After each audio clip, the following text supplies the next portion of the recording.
satisfying addictions of myself and others at all costs. Yes, so let's look at addictions.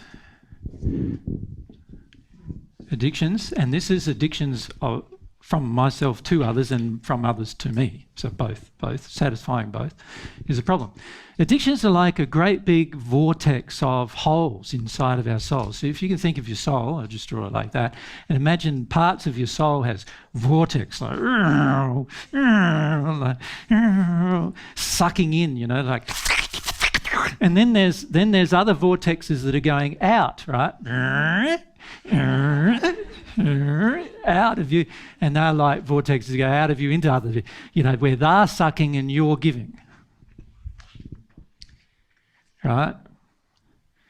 So I'm give me, you know, and they're going give me, and I give them certain things they want, as long as I get the things I want, right? Now, without us understanding, we're thinking we're satisfying pain. We're making our pain go away. Isn't it pretty? Like, we're going, oh, I'll make that better for you. That's what we're doing. That's what we think we're doing. Right? But what are we really doing? We're continuing the hole in that person. So their pain is going to live longer. And if they do it to us, they're continuing the hole inside of us, and so that pain will live longer. It'll never be satisfied until that hole is healed. Right? Now this is why it's, you know, people have asked me plenty of times, like, you know, why isn't it you aren't healing others yet? And there's a very simple answer. Because I have not healed myself yet.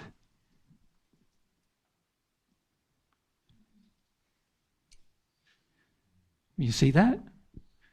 If I haven't healed myself yet, it's impossible to help another be healed. Right? We need to heal ourselves first. Now, I learnt that very early in my first century life. That's why it took until I was 31 years of age before I did anything that got recorded. Because before then, I was healing myself. Doing all the changes and adjustments and getting God's definition of love and truth to the point where I could become at one with God first. Right? And then could heal others. Thank you. Yep. Okay, so addictions have a big part to play in your pain, pain. You can see up here, now we're up here with addictions. It's driving our desire for comfort and satisfaction, is driving our behaviour, and it drives our behaviour to do unloving things from God's perspective. We do them thinking that it'll give us or others comfort and satisfaction. The reality is when we don't do them too, we get angry and frustrated and enraged in many cases. We do some very, very damaging things in that place. We attack others, abuse others, pull them down, try to destroy them. We do a whole heap of terrible things in that place just because of these addictions, you know, thinking that satisfying them or satisfying somebody else's addictions is going to be the way forward, when actually it causes a lot of our pain. Yep. Thank you. Okay. In the types of pain created, yep. Will you explain how superiority is painful for the person feeling superior? Very good question. Yep.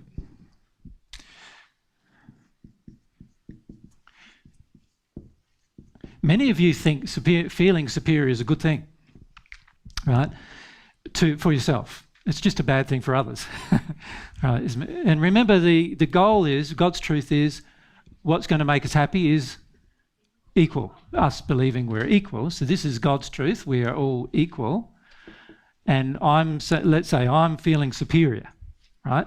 How is that bad for me? Well, what it does is it actually tells me internally that I am more important than you are. Now, as soon as I believe I am more important than you are, I will go ahead and make a whole lot of choices and decisions that are out of harmony with God's truth about being equal, which obviously will cause subsequent pain to my soul. I'll make a whole heap of choices. So, for example, people start attacking me and I don't understand why. But it's because I treat them like they're inferior. And as soon as they feel that, most people want to rebel against that, so they attack me. So a lot of the times we don't understand that actually God's laws are already in operation trying to correct the behaviour. So a person who believes themselves to be superior actually engages and actually attracts a lot of very negative behaviour towards them, right? And that's been purposefully designed to correct the behaviour. If they remain in a position of superiority, they will choose to sacrifice others for themselves in all situations. Right? Now, if I give some examples of that. For many women who become pregnant, they believe their life is superior to the child's life, and so they justify an abortion. Can you see that?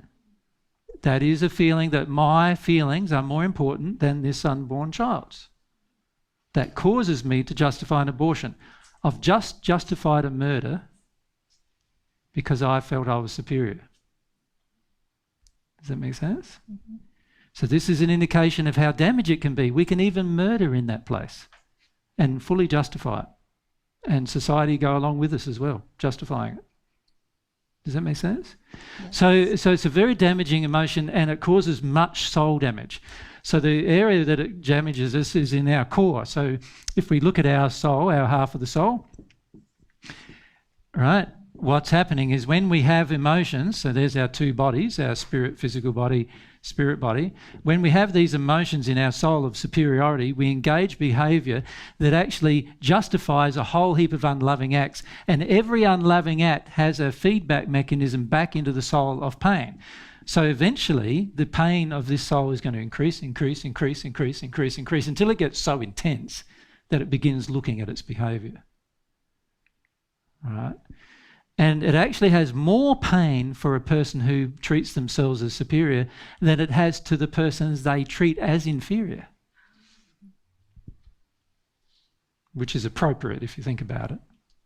Because they're in that place would do more to harm others than a person who's inferior. A person who is inferior does less generally to harm others than a person who feels themselves to be superior. So they engage more sin by believing they're superior. And as a result of engaging in more sin, there is more and there's going to be more pain to feel. Now and in the future. Yep. And then that probably also affects them physically. It will definitely affect them physically later in their life on earth, and then on top of that, affect them particularly when they pass. Later in their life on earth, often spirits, people who believe themselves to be superior are often attract some very dark spirits, because those spirits can motivate that person to do a lot of unloving things without that person considering their actions. Can you see why? It's sort of like, if you believe you're superior, I could motivate you to harm another person more easily than if you believed yourself to be inferior to that person. Right? So spirits are more attracted to people, wicked spirits, evil spirits are more attracted to people who believe themselves to be superior than they are to people who believe themselves to be inferior. Does that make sense? Thank you. Yep. So some of you in this audience have that problem. You're attracting spirits who are quite dark as a result of these feelings of superiority, particularly over your partner, but also over others. Yeah. Yep. Okay. How much time do I have? I've got one more question. Let's come down to Julie. Sorry, I'll go on. Jesus, can you be superior and inferior depending on a situation? So if you're... Of course you can. So you just, you can do an action that's perpetrating superiority, and then in another situation, or male to female, you can be... Correct. You see, in our childhood, there were many times when we were treated as superior, and there was many times we were treated as inferior in different circumstances and situations.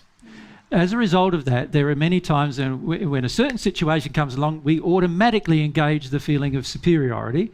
And then when another situation comes along that resembled a childhood inferiority situation, we automatically engage the feeling of inferiority. And we can have, and quite frequently we do have, 20 or 30 emotions relating to superiority and another 20 or 30 related to inferiority. Does that make sense? Yes. In God's case, God wants us to see everything as equal. So every inferiority is just as big a sin in some regards because it's harmful to self. Yeah. Superiority is harmful to others. But inferiority is also harmful to others because it encourages superiority. Yes. It encourages abusive behaviour towards oneself. Yes, that's what because sometimes when I'm really feeling inferior, I will purposely go to a superiority feeling, which is then perpetrated by anger. Yep, that's right. Yeah. Quite frequently it's that fascinating. You might be in a partnership and he says something and you feel inferior. Now to defend that feeling, which feels terrible, you want to make yourself feel better than he is. And then you get into him about, you can't point that out to me because you do this and you do that and you do this. And now you're trying to be superior and now you're engaged in the sin of being superior, harming the other person in order to avoid inferiority emotions. Yeah.